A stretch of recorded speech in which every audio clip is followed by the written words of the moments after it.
Assalamu alaikum dear students.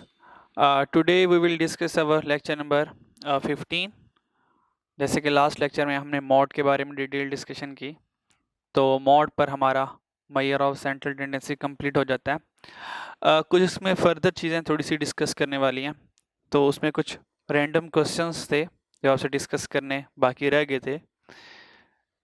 उन random question में दो क्वेश्चन डिस्कस करने हैं, एक अरिथमेटिक मीन के साथ और एक ज्योमेट्रिक मीन के साथ। ठीक है, अरिथमेटिक मीन का पहले क्वेश्चन डिस्कस करते हैं।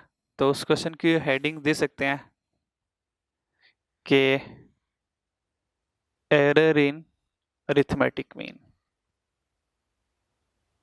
अगर अरिथमेटिक मीन में एरर आ जाए, how to rectify error in arithmetic mean. How to rectify error in arithmetic mean.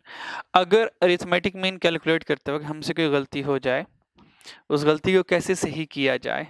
Let's see कि कैसे अरिथमेटिक मीन के एरर को रिमूव किया जाएगा। तो कुछ डाटा ले लेते हैं। ठीक है, हमने कहा कि क्वेश्चन है ये, फॉर एग्जांपल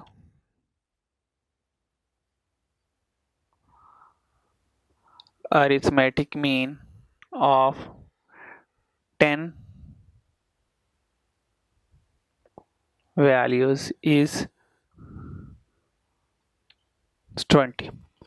10 वैल्यू का जो अरिथमेटिक मीन है 20।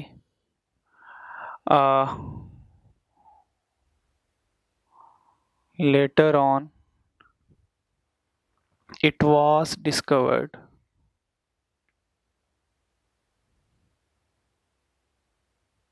that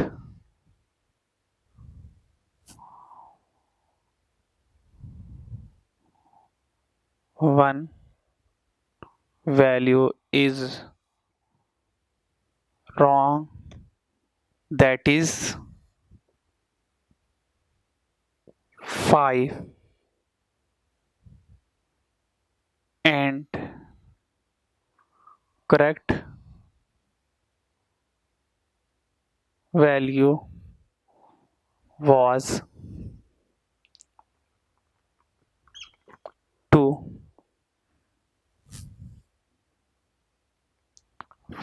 Find the corrected mean। सही वाला मीन फाइंड करते हैं, करेक्टेड मीन फाइंड करते हैं।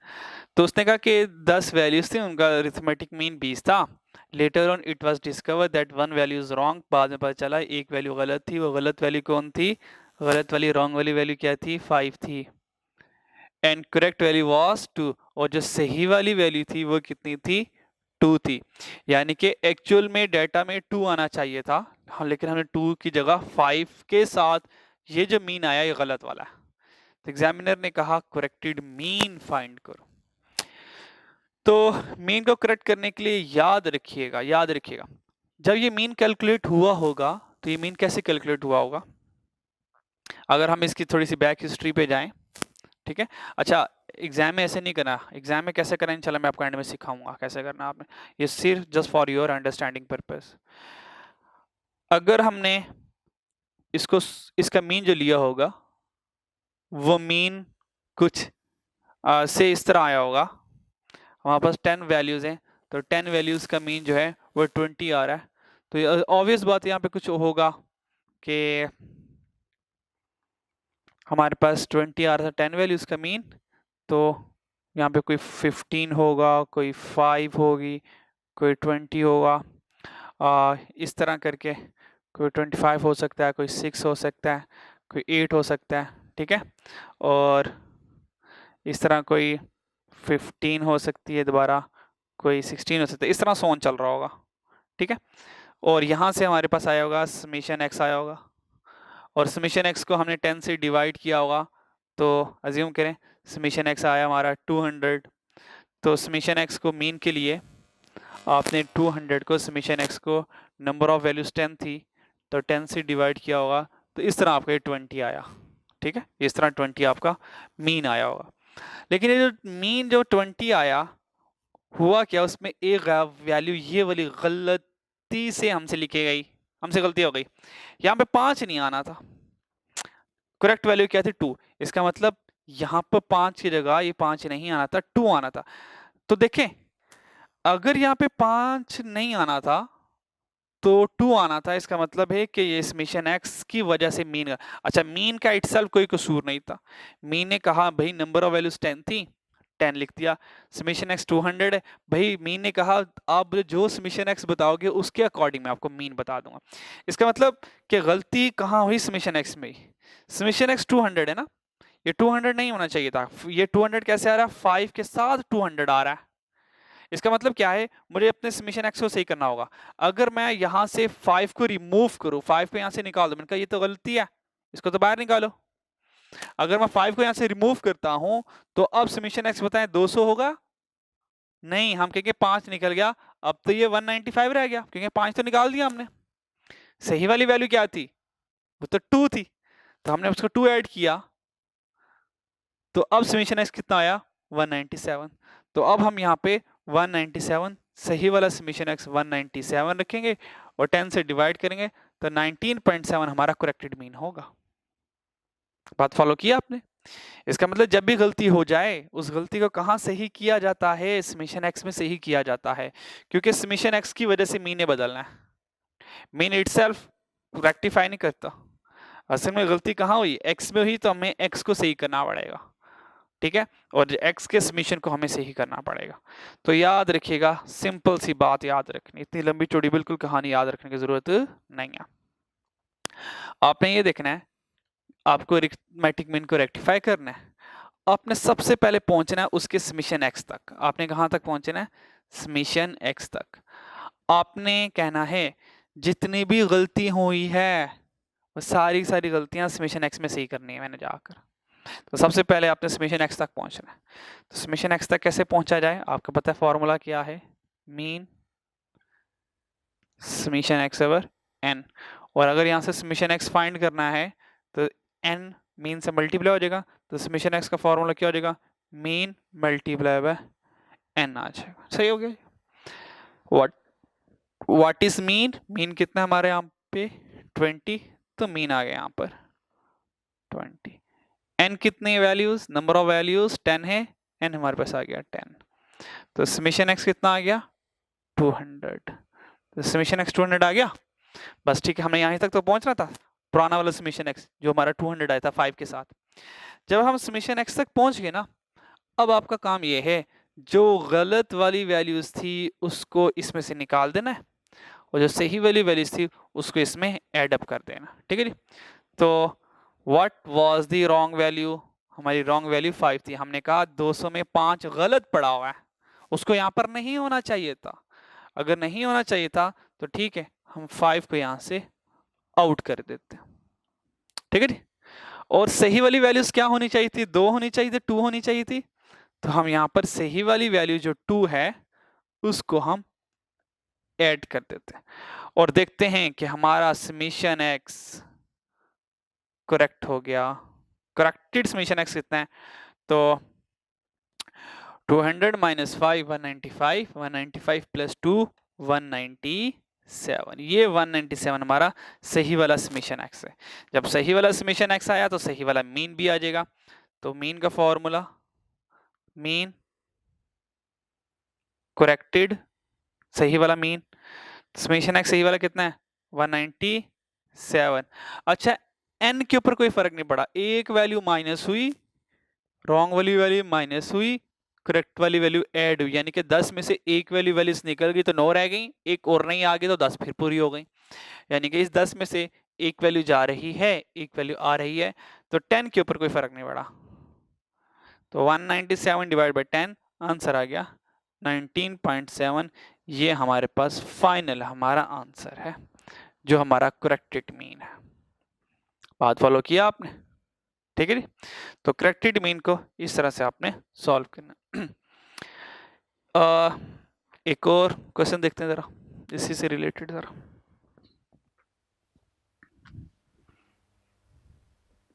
क्वेश्चन सारा यही है, सेम क्वेश्चन है, ठीक है, कि arithmetic mean of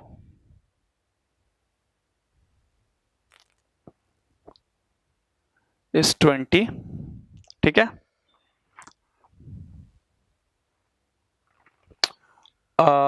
We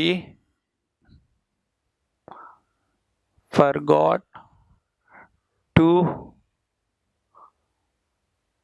adjust two values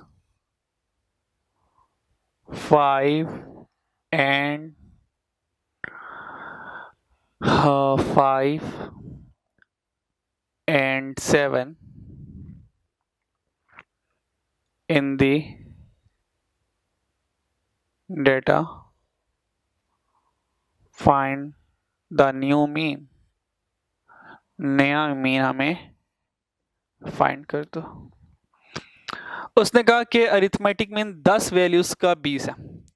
we forgot to adjust 2 values, हम 2 वैल्यूज को एडजस्ट करना भूल गए, या दूसरे लफ्जों में वी, इस सारे के लिए लफ्ज एक ही लफ्ज, वी ओमिट 2 वैल्यूज, हम 2 वैल्यूज को रिकॉर्ड करना भूल गए।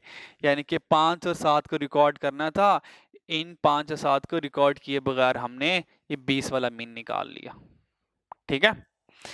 अच्छा, अब इसको कैसे करना, हमने कहा बड़ा आसान, वही हमारा रूल। हमने कहा जितनी भी गलती है, जितनी भी रेक्टिफिकेशन है, वो सारी के सारी कहाँ पर सही करनी है, इस समीशन एक्स में जाकर समीशन एक्स को सही करना, ठीक है जी।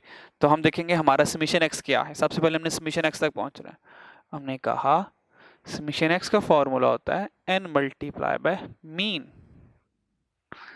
तो n कितना है 10, मीन कितना है 20, तो हमारे पास समीशन एक्स आ गया 200। अब इस 200 को सही करना है। अच्छा, अब यहाँ पे देखें कोई गलती नहीं हुई, कोई चीज माइनस नहीं होनी है। हम 2 चीजों को रिकॉर्ड करना भूल गए थे, अब उन दोनों को हमें रिकॉर्ड करना है।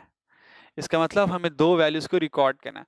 वो 2 वैल्यूज कौन सी हैं, 5 एंड 7, यानी कि 5 को भी रिकॉर्ड करना है और 7 को भी रिकॉर्ड करना है। तो हमारे पास समीशन एक्स नया वाला क्या आ जाएगा,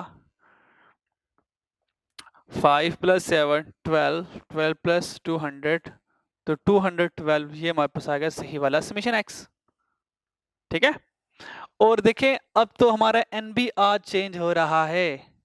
एन पहले वाला कितना था, 10 वैल्यूज थी, 2 वैल्यूज नहीं आई हैं 5 और 7, तो एन हमारा कहाँ तक पहुंच गया, अब 12 तक पहुंच गया। तो आपको mean corrected, new mean correct करना है। न्यू मीन कह सकते हो या करेक्टेड मीन कह सकते हो, इसमें कोई बहस नहीं है। फॉर्मूला समीशन एक्स सही वाला और एन भी सही वाला, समीशन एक्स भी सही वाला, समीशन एक्स भी नया वाला और एन भी नया वाला। What is summation x corrected, 212, और व्हाट इज एन, 12। तो देखते हैं आंसर हमारा क्या आता है। 212 डिवाइडेड बाय 12, तो आंसर आ गया 17.67। तो 17.67 ये हमारे पास नया वाला मीन था आफ्टर एडजस्टिंग 5 एंड 7, ठीक है। तो अगर कोई वैल्यूज माइनस हो रही है तो उसको, अगर कोई वैल्यूज माइनस हो रही है, रॉन्ग वैल्यू उसको माइनस कर दो, जो वैल्यू ऐड नहीं थी उसको ऐड कर दो, ठीक है। इस तरह के क्वेश्चन में क्या हुआ, 2 नई वैल्यू सिर्फ ऐड हो रही थी, हमने उन 2 वैल्यूज को सिंपल ऐड कर दिया। कल को ऐसे भी तो हो सकता है कि 2 वैल्यूज माइनस हो रही हो। अगर 2 वैल्यूज अगर ये उसको कहता कि ये 2 वी रॉन्गली एडजस्ट, ये ओमिट ना होता, वी रॉन्गली एडजस्ट 2 वैल्यूज, हमने गलती से इन 2 वैल्यूज को एडजस्ट कर लिया।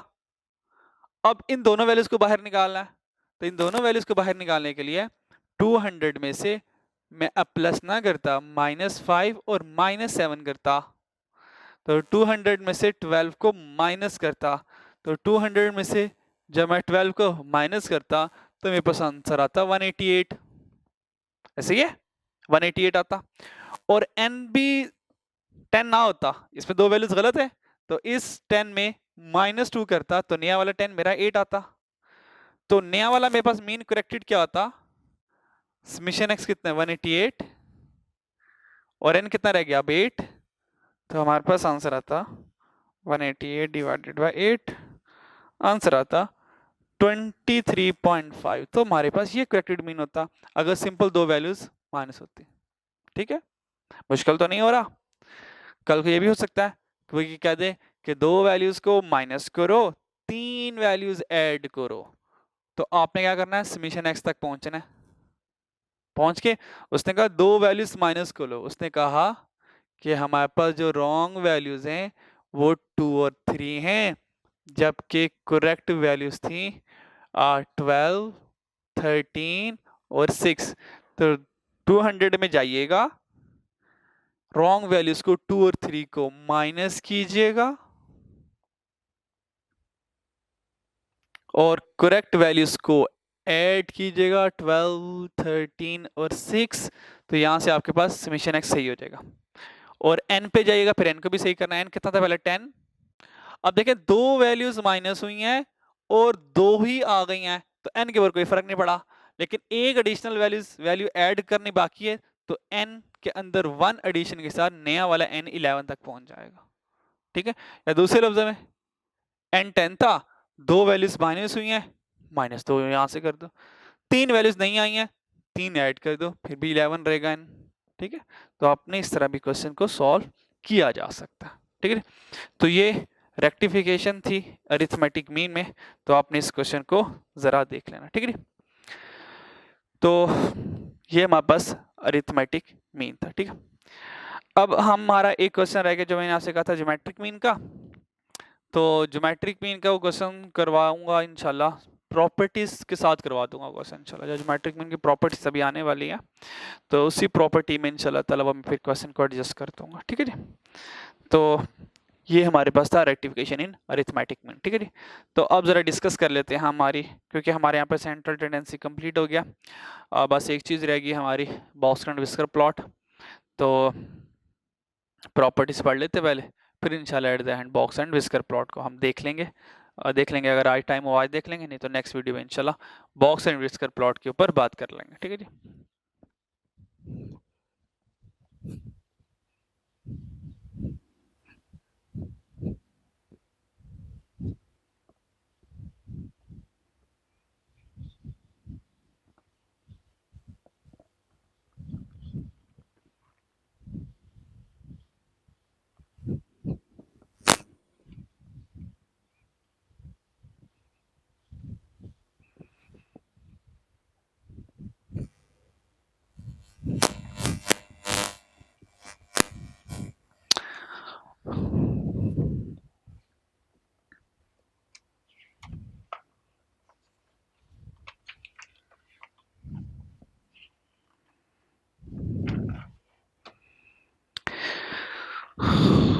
Properties of measure of central tendency, properties यहाँ पढ़नी है।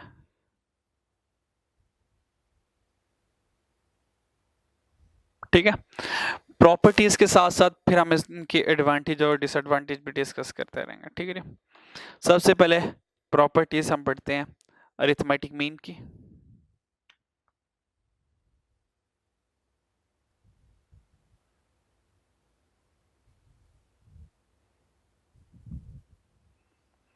अरिथमेटिक मीन की दो इंपॉर्टेंट प्रॉपर्टीज हैं।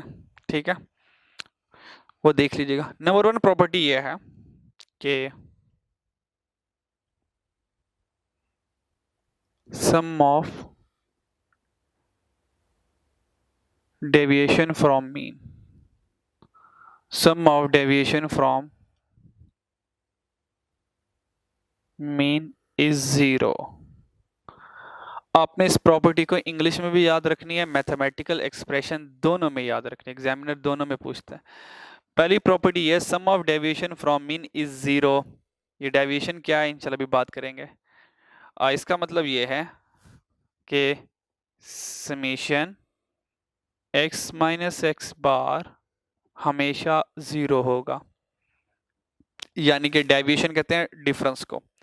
अगर मैं डेविएशन किसी भी वैल्यूज का डेविएशन लूँ मीन के साथ, किसी भी x की वैल्यूज का डेविएशन लूँ मीन के साथ, डेविएशन लेने के बाद अगर उन सारी वैल्यूज को जमा करूँ तो आंसर हमेशा क्या आएगा, 0 आएगा। इसका प्रूफ हमें नहीं करना क्योंकि एग्जाम में आना नहीं है। एग्जाम में जस्ट इस तरह ही आएगा, आपने इसको मैथमेटिकल एक्सप्रेशन में रखना है, यानी कि ऑप्शन में इस तरह लिखा होगा कि एक ये ऑप्शन लिखी होगी और एक summation x minus X bar equal not equal to 0 ये लिखा होगा, और एक समेशन x माइनस यहाँ पे मीन की जगह मीडियन आ जाएगा और इक्वल टू 0 लिख दिया होगा उसने, और समेशन x माइनस यहाँ पे मोड हो सकता है इक्वल टू 0। तो कहेगा इसमें से राइट प्रॉपर्टी कौन सी है मीन की, तो हम कहेंगे किससे 0 होगा, हम कहेंगे किस से 0 होगा। ठीक है, अगर डेविएशन मीन के साथ होगा तो ये 0 पे जाएगा। ठीक है जी, तो इसका ज़रा प्रूफ देख लेते हैं। खैर ज़रूरत तो कोई नहीं इसकी, लेकिन फिर भी फॉर योर अंडरस्टैंडिंग पर्पस इसका ज़रा प्रूफ देख लेते हैं। हमने कहा हमारे पास वैल्यूज़ हैं x की 2, 5, 3, 6 ले लेते हैं ज़ूम करें।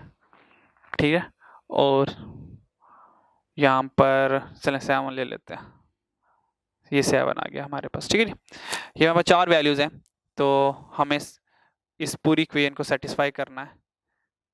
ठीक है, हमने कहा हमारे पास जो x है वो 2, 4, 3 और 7 आ गया। सही है, 2, 4, 3, 7 आ गया। अब हमने क्या करना है, अगले कॉलम बनाना है। अगला कॉलम क्या है, x माइनस एक्स बार, x माइनस एक्स बार। तो सबसे पहले तो मुझे मीन फाइंड करना पड़ेगा ना, तो मीन फाइंड कर लेते हैं। तो मीन कैसे फाइंड करेंगे, समेशन x ओवर n। तो समेशन x सारी x की वैल्यूज को जमा किया, 7 + 3 10, 10 + 6 16। तो समेशन x तो आ गया मेरे पास 16, तो यहाँ पर आ जाएगा 16। 4 वैल्यूज है, तो मीन क्या आ गया मेरे पास 4। यानी कि आपने करना क्या है, x की सारी की सारी वैल्यूज में से 4 माइनस करते जाना। तो लेट स्टार्ट। तो सबसे पहले x कितना 2, तो 2 - 4 आंसर आ गया -2।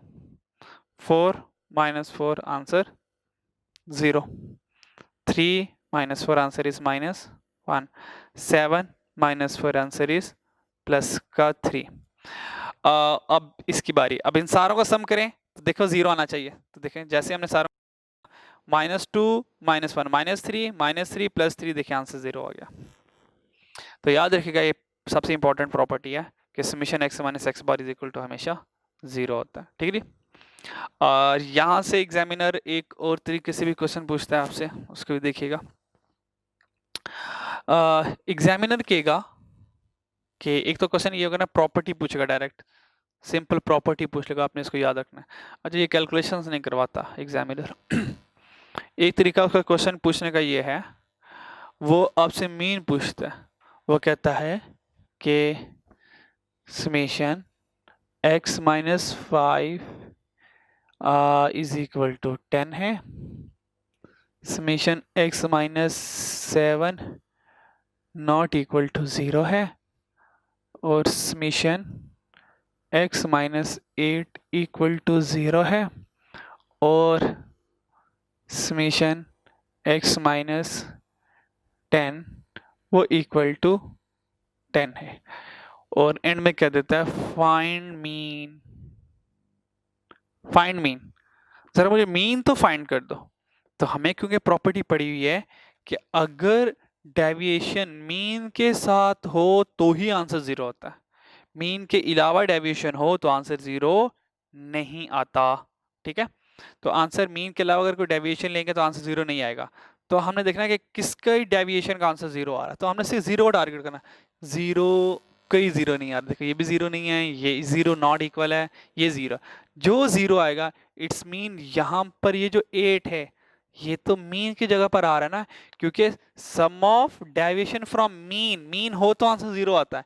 तो कह सकता हूँ ये जो 8 है ये हमारा मीन है, क्योंकि 8 एक्स बार की जगह आ रहा है, क्योंकि फॉर्मूला ये है summation x minus X bar equal to 0। तो इट्स मीन ये जो 8 है ये x बार को रिप्रेजेंट कर रहा है, तो मीन किया हुआ 8 हुआ। तो समटाइम एग्जामिनर इस तरह से आपको कैलकुलेशन करवा दिया करता है, ठीक है। तो ये अरिथमेटिक मीन की फर्स्ट प्रॉपर्टी होगी, ठीक है। सेकंड प्रॉपर्टी अरिथमेटिक मीन की ये है कि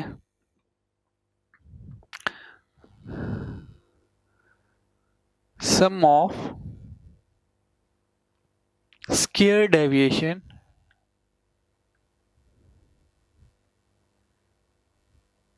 from mean is minimum।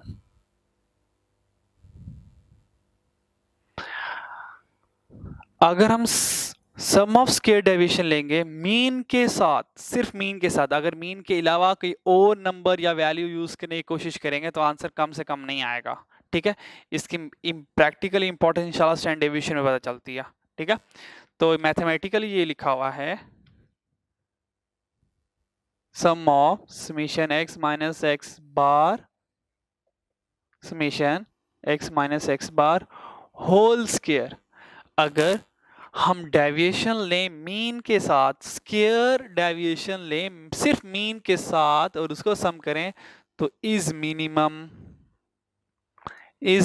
का मतलब है कि कम से कम डेविएशन आएगी, और जितनी डेविएशन, जितनी वेरिएशन कम होती है उतनी ही वैल्यूज के लिए अच्छी बात होती है, उतनी ही ऑर्गेनाइजेशन के लिए अच्छी बात होती है, उतनी ही जो एनालिस्ट होते हैं उनके लिए अच्छी बात होती है, ठीक है। उतना ही जो बिजनेस है उसके लिए अच्छा होती है। बिजनेस में जितनी डेविएशन कम होगी उतनी बिजनेस के सक्सेस के चांसेस और इट शोज उस it's performances better.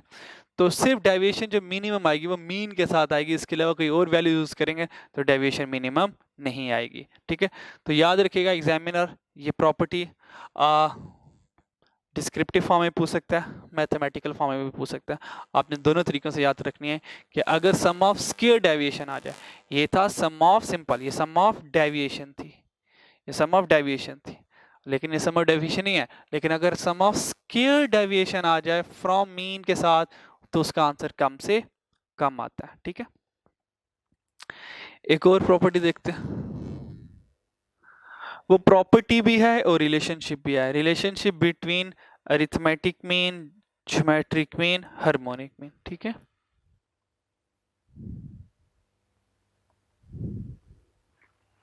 Relationship between arithmetic mean, geometric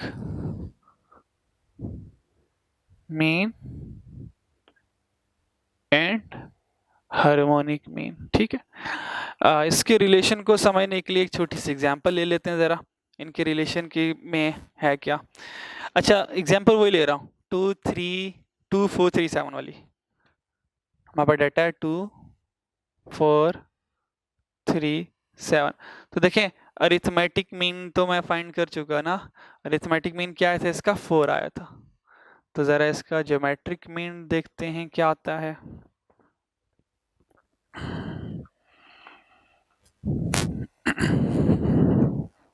तो ज्योमेट्रिक मीन कैसे आएगा, 4th root 2 into 4 into 3 into 7, answer is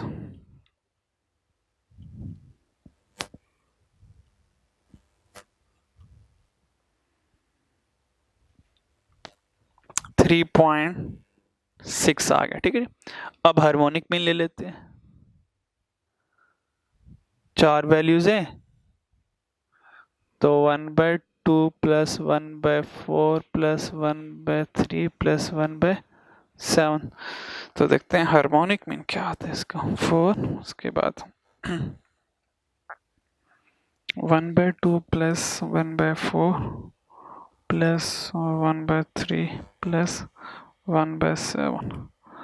तो आंसर आ गया मेरे पास 3.26। तो देखें अरिथमेटिक मीन 4 आया, ज्योमेट्रिक मीन 3.6 आया, हार्मोनिक मीन यहाँ से 3.2 है। तो यहाँ से हमने खुद ही रिलेशनशिप बना लिया जो कि इटसेल्फ हमेशा बनता यही है, वो ये है कि याद रखिएगा अगर आपके पास डेटा वेरिएबल है तो हमेशा याद रखिएगा कि arithmetic mean AM always greater than GM and GM always greater than HM रहना है हमेशा। ऐसी ये प्रॉपर्टी इसकी इंपॉर्टेंट है। ये relationship between arithmetic mean, geometric mean और हार्मोनिक मीन हमेशा ऐसा रहेगा। AM हमेशा ग्रेटर देन GM। देखें 4, मतलब ये देखें अरिथमेटिक मीन क्या है, 4 आया। 4 ग्रेटर होता है 3.6 से और 3.6 ग्रेटर होता है 3.26 से। ये हमेशा ऐसा रहेगा।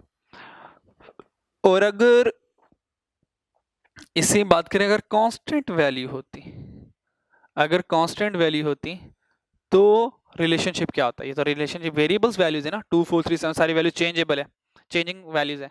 अगर कांस्टेंट वैल्यूज है फॉर एग्जांपल 5 5 5 5, अगर मुझे इसका अरिथमेटिक मीन फाइंड करना हो AM, अब ये देखें सारी कांस्टेंट वैल्यूज है, वैल्यू चेंज ही नहीं हो रही, तो इसका अरिथमेटिक मीन क्या आया 20 डिवाइडेड बाय 4, आंसर इज 5। इसका ज्योमेट्रिक मीन फाइंड करना है, 4 वैल्यूज है 5 इंटू 5 इंटू 5 इंटू 5, ठीक है, तो बन गया 5 की पावर 4 और ये 4 थ्रू होता है 1/4, 4 4 से कैंसिल, इसका आंसर भी आ गया 5। ठीक है, इस तरह हार्मोनिक मीन ले लेते हैं। तो अगर हमारे पास कांस्टेंट वैल्यूज हैं तो हमने देखा कि उसका अरिथमेटिक मीन 5 आया, उसका ज्योमेट्रिक मीन भी 5 आया और हार्मोनिक मीन भी उसका 5 आया। तो कांस्टेंट वैल्यूज का arithmetic mean, geometric mean, harmonic mean, although इसका मीडियन मॉड, कांस्टेंट वैल्यूज के सारी की सारी एवरेजेस सेम जाती हैं। तो अगर कांस्टेंट वैल्यूज हैं तो हम कह सकते हैं कि arithmetic mean equal to geometric mean equal to harmonic mean आएगा। तो कांस्टेंट डाटा में तीनों इक्वल होते हैं। अगर कांस्टेंट डाटा नहीं है तो याद रखिए AM always greater than GM, GM always greater than HM होगा। ठीक है, तो ये हमारे पास एक रिलेशनशिप बिटवीन था arithmetic mean, geometric mean, harmonic mean. ठीक है, तो अब देखते हैं एक और प्रॉपर्टी अरिथमेटिक मीन के लिए, प्रॉपर्टी नंबर 4।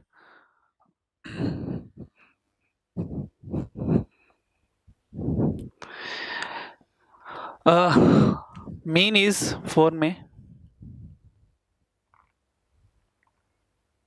mean is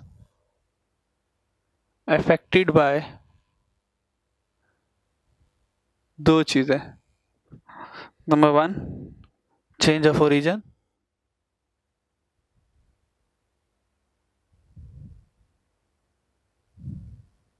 और change of scale. Change of origin का मतलब है प्लस माइनस, और चेंज ऑफ स्केल का मतलब है मल्टीप्लिकेशन एंड डिवीजन। सही हो गया। फॉर एग्जांपल सेम डाटा ये लेंगे 2 4 3 7, सेम डाटा 2 4 3 7 और इसका मीन क्या आया था, हमने कहा मीन 4 आया था। सही है। ऐसा करूं, अगर मैं ये कहूं कि सारी की सारी वैल्यूज में हमने ऐड किया है 2 को, अगर 2 हम ऑल वैल्यूज में, if 2 is added in all values find the new mean, अगर हम इस 2 को सारी वैल्यूज में ऐड करें तो नया वाला मीन क्या आएगा। तो अगर हम सारी की सारी वैल्यूज को, ये क्वेश्चन है इसको 1 कर लेते हैं, सारी की सारी वैल्यूज में 2 ऐड करें तो 2 + 2 नई वाली वैल्यू 4, 4 + 2 6, 3 + 2 5, 7 + 2 9। अब हमारे पर नई वाली वैल्यूज ये आ गई, तो हम इसका मीन ले लेते हैं। इसका मीन कैसे आएगा, समेशन x वेरिएंस से। तो जब समेशन x किया 4 + 6 + 5 + 9 24 आ गया, और 4 से डिवाइड किया तो नया वाला मीन क्या आया, 6 आया। ठीक है, नया वाला मीन 6 आया। अब ये जो नया वाला मीन 6 कैसे आया, हमने क्या किया, पूरी की पूरी वैल्यूज को बदल दिया। तो प्रॉपर्टी कहती है कि भाई पूरी वैल्यूज को बदलने की जरूरत नहीं है। इसका सिंपल सा रूल ये है कि जो आपका पुराने वाला मीन आया है, ठीक है, जो आपका पुराने वाला मीन है, यानी कि आपके पास जो ओल्ड मीन है, एग्जामिनर गिवन करेगा if the 4 values of mean is 4, ठीक है, if 2 is added in all values find the new mean. अभी मैं क्वेश्चन इंशाल्लाह लिखवा देता हूँ आपको। ठीक है, तो जो पुराने वाला मीन आया ना, जो वैल्यूज ऐड करनी है वो वाली वैल्यू सिंपल इस पुराने वाले मीन में ऐड कर दो, यानी कि 4+2 कर दो, तो सिंपल वही आंसर आएगा जो आपके नया मीन का आएगा। ठीक है, एक और एग्जांपल लेते हैं। ठीक है, क्वेश्चन ये है कि if mean of 4 values is 4 values 2 4 3 7 is 4। ठीक है, if 2 is subtracted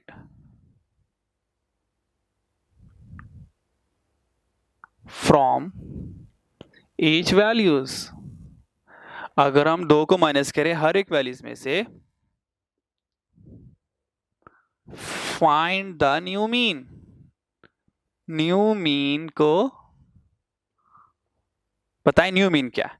तो देखिए अब इसका शॉर्टकट लगाते हैं, अब डायरेक्ट मैं प्रॉपर्टी लगाने जा रहा हूं। ठीक है, पहले डायरेक्ट प्रॉपर्टी से करवाता हूं, फिर आपको ओरिजिनल क्वेश्चन भी करवा दूंगा। If mean of 4 values, 4 values का मीन कितना है 4 आया, तो आप क्या करो ओल्ड मीन से स्टार्ट लो। पुराना वाला मीन क्या था 4 था।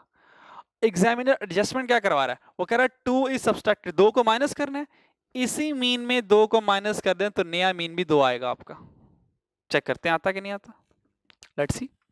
ये हमारे पास था ओल्ड वैल्यूज, हर एक वैल्यू में 2 माइनस करना है, तो 2 4 3 7, हर एक वैल्यू में से जब 2 2 माइनस करेंगे तो 2 - 2 0, ये 2, और इसमें 2 माइनस करें 1, इसमें 2 माइनस करें 5।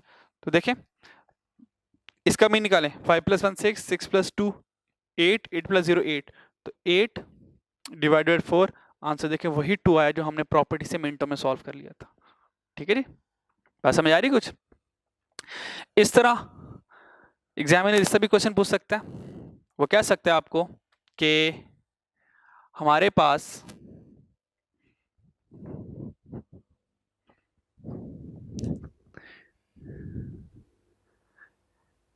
मीन ऑफ एक्स जो है वो 10 है। ठीक है, मुझे मीन ऑफ वाई बताओ, मुझे मीन ऑफ वाई बताओ वो क्या आएगा, जबकि y is equal to 3 + x है, y is equal to 3 + x है। तो याद रखिएगा हमारे पास इक्वेशन y, अब मुझे y का मीन फाइंड करना है, y के मीन के साथ फाइंड करना है। याद रखिएगा जो हमारे वेरिएबल्स मूव करते हैं, देखें यहां पर हमने कहा था कि हमारे पास 4 वैल्यूज का मीन 4 है, तो हमने क्या कहा था कि उस 4 था और उसने कहा 2 सब्सट्रैक्ट करो, तो हमने इसी मीन में 2 सब्सट्रैक्ट कर दिया, यानी कि जो इक्वेशन चलती है ओरिजिनल नंबर के साथ वही इक्वेशन चलेगी आपकी मीन के साथ। तो आपका काम क्या है, सिंपल ये है कि आपके पास मीन ऑफ एक्स कितना है 10, अगर उस 10 में 3 ऐड कर दो तो नया वाला मीन कितना आ जाएगा, वाई वाला, वो वाई मीन यानी कि न्यू मीन, मतलब वो इस न्यू मीन को जरा वाई से डिनोट कर रहा है। हमारे पास मीन ऑफ एक्स कितना है 10, अगर उस 10 में यानी कि ओरिजिनल वैल्यूज में 3 ऐड करूं तो नया वाला मीन क्या आएगा, यानी कि अगर मैं इसी की बात करूं, हमने कहा हमारे पास 4 वैल्यूज हैं, उन 4 का मीन 10 है, और 4 का मीन 10 है।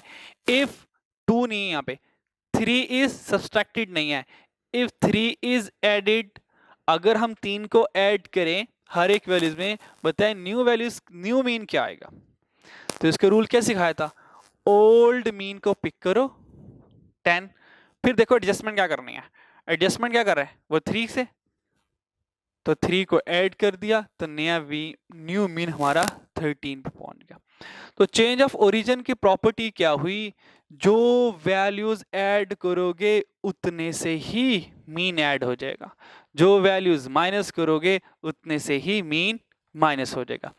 3 ऐड करोगे तो 10 + 3 मीन भी 3 से ऐड हो जाएगा, फिर कल को 3 माइनस करोगे मीन भी 3 से कम हो जाएगा, कल को 5 ऐड करो तो मीन भी 10 से 15 पे पहुंच गया, मीन भी 5 से इंक्रीज हो गया। देखें पुराने वाला मीन कितना था 10, नया वाला मीन कितना है 15, तो मीन भी 5 से इंक्रीज हुआ। फिर कल को मीन में से 5 माइनस करो तो मीन भी 5 से कम हो जाए। यानी कि जो वैल्यूज माइनस करोगे, जो वैल्यूज ऐड करोगे, उसी सेम वैल्यू से मीन भी इंक्रीज और डिक्रीज हो रहा होगा। यानी कि जो वैल्यूज इंक्रीज हो रही है उसी से मीन इंक्रीज हो जाएगा, जो वैल्यू डिक्रीज हो रही है उसी से मीन डिक्रीज हो जाएगा। तो यहां पर भी यही बात है कि अगर हमारे पास मीन ऑफ एक्स 10 है तो यहाँ पे हमने 10 लिख दिया और 3 किया, तो देखें अगर हम अपनी किसी भी x की वैल्यूज में 3 ऐड करें तो मीन नया वाला कितना आ गया 13। यानी कि देखें 3 ऐड किया है तो मीन भी कितने से ऐड हुआ है 10 से 13 पर आ गया, मीन भी 3 से इंक्रीज हुआ है। ठीक है, एक और क्वेश्चन देखते हैं। क्वेश्चन यही है, ठीक है। वो क्वेश्चन अब ये है कि y is equal to x minus 5। तो बताओ नया वाला मीन क्या है, यानी कि मीन ऑफ y क्या है। तो हम कहेंगे मीन ऑफ x 10 है, इसको मीन ऑफ x और मीन ऑफ x को सेम लेना है। मीन ऑफ x हमारे पास 10 है, 5 माइनस किया तो हमारे पास नया वाला मीन 5 आ गया। तो ये चेंज ऑफ ओरिजिन है। तो चेंज ऑफ ओरिजिन से जितनी वैल्यूज इंक्रीज हो रही है उतने से ही हमारा मीन इंक्रीज हो जाता है।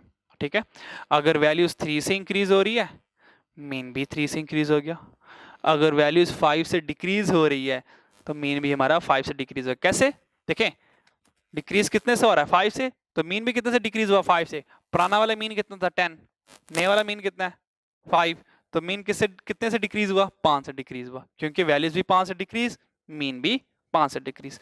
तो ये हमारे पास था चेंज ऑफ ओरिजिन अगर प्लस माइनस हो रहा है। ठीक है, अब देखते हैं चेंज ऑफ स्केल से मीन कैसे इफेक्ट होता है। चेंज ऑफ स्केल से कैसे इफेक्ट होता है।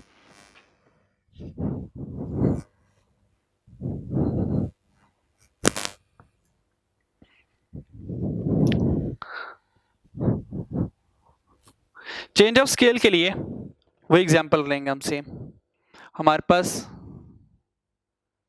Let's suppose mean of X 10 है, ठीक है। उसने कहा मुझे नया वाला मीन बताओ y 2x। उसने कहा अब x की सारी वैल्यू के साथ 2 मल्टीप्लाई हो रहा है, 2 मल्टीप्लाई हो रहा है। तो ठीक है, रूल ये है अगर x के साथ सारी की सारी वैल्यू के साथ 2 मल्टीप्लाई हो रहा है, हम क्या करेंगे चुपचाप अपने मीन को 2 से मल्टीप्लाई करवा देंगे। फॉर एग्जाम्पल 2 इधर रहेगा, मीन ऑफ x कितना है 10, हम कहेंगे हमारा नया मीन जो y है वो 20 होगा। यानी कि स्केल का मतलब ये है अगर x की वैल्यूज के साथ 2 मल्टीप्लाई होगा मीन उतने टाइम इंक्रीज हो जाएगा। x डबल हो रहा है मीन भी डबल हो गया। ठीक है, अगर आपने इसकी ओरिजिनल वर्किंग देखनी है ऐसे कैसे हुआ होता है तो एक छोटा सा मैरिकल ले लेते हैं, वही वैल्यूज ले लेते हैं 2 4 3 7 2 4 3 7, इनका मीन क्या था 4 था। अगर मैं ये कहूं 2 4 3 7 में सारी वैल्यूज को मल्टीप्लाई करवा दो बाय 3 से और फिर मुझे बताओ नया वाला मीन, तो हमने कहा बड़ा आसान है। ये जो पुरानी वैल्यूज का मीन था आपने क्या करना है सारी वैल्यूज को 3 से मल्टीप्लाई करवाना है। सारी वैल्यूज को 3 से मल्टीप्लाई ना करवाओ, इसको चुपचाप ओरिजिनल मीन से मल्टीप्लाई करवा दो तो आंसर आ जाएगा आपका 12। ठीक है, अब चेक करते हैं आंसर आता कि नहीं आता। अब इन सारी वैल्यूज को मैं 3 से मल्टीप्लाई करवाने लगा तो 3 2 ज़ार 6, 3 4 ज़ार 12, 3 3 ज़ार 9, 3 7 ज़ार 21। तो अब इनका मीन कैलकुलेट कर देखना 12 ही आएगा। तो 6 + 12 + 9 + 21, आंसर इज 48 डिवाइडेड 4, तो देखें 12 आ गया। सही है, बात समझ आई कि अगर 3 से मल्टीप्लाई हो रहा है आपने चुपचाप मीन को 3 से मल्टीप्लाई करवा देना। ठीक है जी, तो सेम विद द केस अगर मैं आपसे ये कह दूं कि मल्टीप्लाई बाय 5 है, सारी वैल्यूज को 5 से मल्टीप्लाई करवाओ, मल्टीप्लाई करवाने के बाद फिर नया मीन कैलकुलेट करो, तो देखो इतनी कैलकुलेशन करने की जरूरत नहीं है, जस्ट टू अप्लाई प्रॉपर्टी। हमारे पास पुराना मीन ओल्ड मीन वो गिवन करेगा हमेशा, अगर नया भी गिवन करे यहाँ से ओल्ड मीन खुद फाइंड कर लो वो 4 ही आएगा, और 5 को जो मल्टीप्लाई करवाना है ना सारी वैल्यूज को, सारी वैल्यू साथ ना करवाओ, उसको ओल्ड मीन के साथ मल्टीप्लाई करवा लो, तो न्यू मीन कितना आ जाएगा 20 आ जाएगा। तो सेम विद द केस यहाँ पर ही है, ठीक है। तो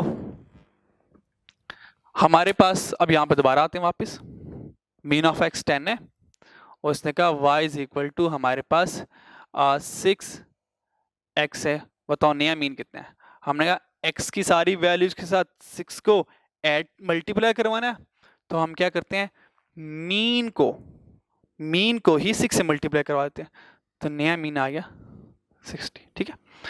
एक और क्वेश्चन देखते हैं, ठीक है। एक और क्वेश्चन, क्वेश्चन 1 हो गया, एक और क्वेश्चन देखते हैं। अच्छा, y is equal to 6x और प्लस 5, ये 6x प्लस है, मतलब अब चेंज ऑफ ओरिजिन स्केल दोनों साइमल्टेनियसली अप्लाई हो रहे हैं, तो कोई टेंशन वाली बात नहीं है। वो कह रहा है x की सारी वैल्यूज में 6 को मल्टीप्लाई करवाओ, फिर 5 को ऐड कर दो, तो हम ये सारा काम मीन के साथ कर लेंगे। 6 मल्टीप्लाई बाय मीन प्लस 5, तो 6 10s आर 60 प्लस 5, तो नया मीन हमारे पास आ गया 65, ठीक है। एक और एग्जांपल देख लेते हैं, y is equal to x divided by 2। उसने कहा x की सारी वैल्यूज को 2 से डिवाइड कर दो, तो हमने कहा x को क्यों 2 से बार बार डिवाइड करवाना है, हम उसके मीन को ही 2 से डिवाइड करवा देंगे, तो हम कहेंगे नया मीन, यानी कि x की सारी वैल्यू हाफ हो रही हैं, तो देखिए हमारा मीन भी हाफ हो रहा है, 10 से 5 पर आ गया, ठीक है। और इस एक प्रॉपर्टी का मतलब ये भी है, तो देखें एग्जामिनर ने कहा x की सारी वैल्यूज को 2 से डिवाइड करवाओ, और उसने हमें, देखें क्वेश्चन ये है, उसने हमें ओरिजिनल वैल्यूज तो दी नहीं है, हमारे पास ओरिजिनल वैल्यूज तो है ही नहीं है। अगर ओरिजिनल वैल्यूज नहीं है तो हम x की वैल्यूज को 2 से कहां से डिवाइड करवाएं, तो उस केस में हम क्या करेंगे, अपनी प्रॉपर्टी का सहारा लेंगे, ठीक है। बस लास्ट क्वेश्चन इसका देखते हैं, फिर इसको वाइंड अप करते हैं। लास्ट क्वेश्चन इसका ये है, अज्यूम करें एग्जामिनर ने कहा if mean of x equal to 10, find mean of y। Mean of y का मतलब होता है नया y, ठीक है। If y is equal to 5x plus 3 divide by 2, ठीक है। यानी कि एग्जामिनर का मतलब क्या है कि x की वैल्यू जो ओरिजिनल वैल्यूज है, उन सारी ओरिजिनल वैल्यूज को 5 से मल्टीप्लाई करो, उसके बाद सारी वैल्यूज में 3 को ऐड करो, और एंड में सबको 2 से डिवाइड करो, फिर बताओ नया वाला मीन क्या है। हमने कहा ठीक है हम ऐसा करते हैं, पर बताओ ओरिजिनल डाटा क्या है, एक्स है, एक्चुअल एक्स है क्या। अब एक्चुअल एक्स तो मिस है, इसीलिए जब एक्चुअल एस मिसिंग होता है तो हम प्रॉपर्टी का सहारा लेते हैं, प्रॉपर्टी को अप्लाई करते हैं। तो प्रॉपर्टी कहता है कि ठीक है ये जो एक्स है, अब इसको अपना मीन ही समझो, क्योंकि जो एक्स के साथ सलूक हो रहा होता है वही मीन के साथ हो रहा होता है, जो एक्स के साथ एडजस्टमेंट हो रही होती है सेम एडजस्टमेंट मीन के साथ होती है। तो 5 ये आ गया, एक्स यानी कि मीन ऑफ एक्स इतना पुराने वाला 10, यहाँ पे 10 आ गया, प्लस 3 कर दिया डिवाइड बाय 2 कर दिया, तो 5 10 50 प्लस 3 53, तो डिवाइड बाय 2, तो हमारे पास आ गया शायद 26.5 शायद आ गया, ये 26.5 हमारे पास हमारा मीन है, ठीक है। तो ये हमारे पास है, तो ये मीन की सारी की सारी प्रॉपर्टीज थी, ठीक है। तो आप इन प्रॉपर्टीज को अच्छे तरीके से देख लीजिएगा, ठीक है जी।